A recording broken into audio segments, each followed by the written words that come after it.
Thank you, Mr. President.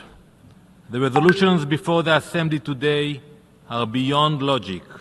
They defy all concepts of morality and the evidence we have laid before you for years.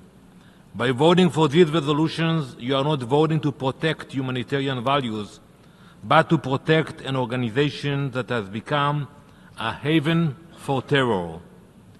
You vote for the resolutions knowing the truth, knowing that UNRWA is not a neutral actor, but an entity hopelessly infiltrated by Hamas, knowing that its facilities have been used to store weapons, its schools to indoctrinate children with hatred, and its staff to aid and act as terrorists.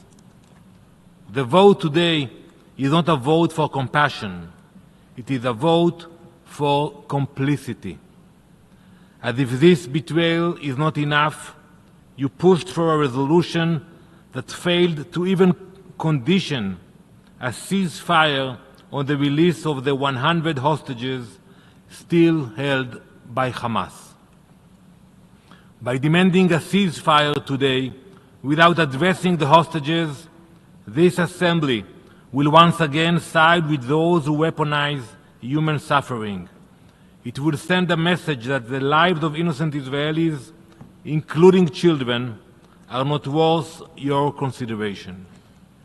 This is not diplomacy. It is appeasement.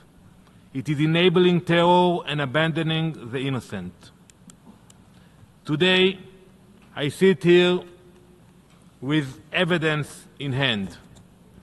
Letters upon letters that Israel has written to UNRWA over the years, each one a warning, each one a clear call to action, and yet nothing was done.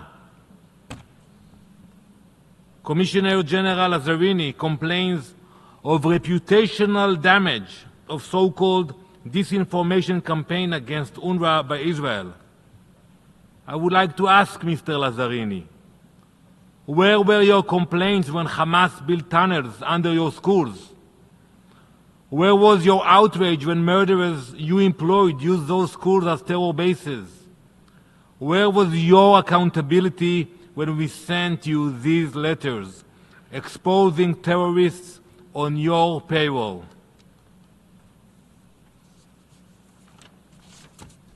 In my hand is a letter written in November 2003, 21 years ago, in which we warned about terrorists hiding, meeting, and even training in UNRWA facilities. UNRWA did not act. In 2011, 13 years ago, we warned UNRWA about Hamas operatives working in UNRWA schools. We even provided the names and IDs of 10 Hamas terrorists employed by UNRWA.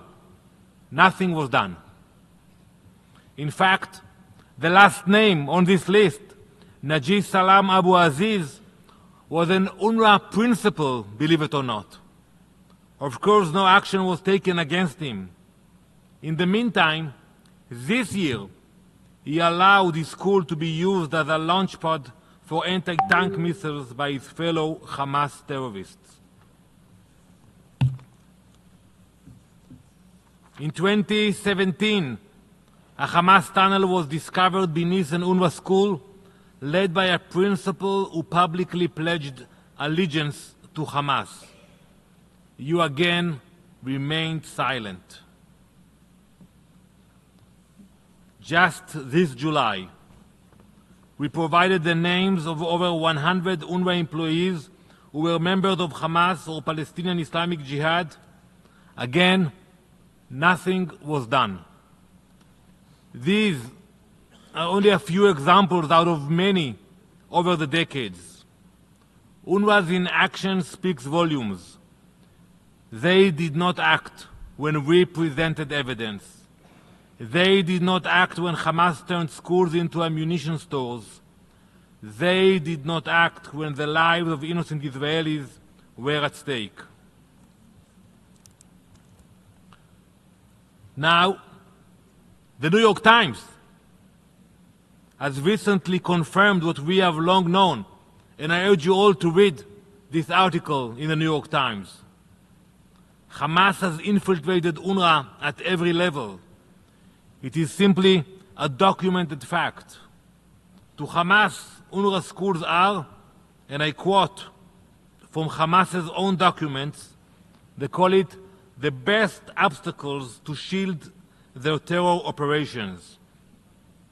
Gazan residents themselves have admitted to the New York Times that it is a, quote, open secret that Hamas operatives work in UNRWA schools, some even carrying Kalashnikovs after class instead of textbooks. Yet, this assembly rewards such complicity with continued funding and unwavering support. And now it seeks to demand a ceasefire without conditioning the release of the hostages still suffering in Hamas's dungeons.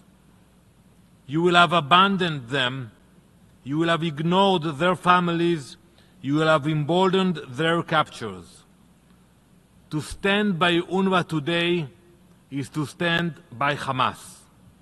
The same Hamas that orchestrated the October 7 massacre, that butchered over 1,200 innocent people, and that still holds 100 hostages. To demand a ceasefire while ignoring these hostages is to surrender to terror. Distinguished colleagues, a future for Gaza must be one without Hamas, but it must also be one without UNRWA, without its complicity. Aid could flow freely, schools could teach peace instead of hatred, and the people of Gaza could finally begin to rebuild. This assembly has a choice today: to confront terror and its enablers, or to appease them. If you choose to stand by UNRWA and abandon the hostages, you will have chosen appeasement.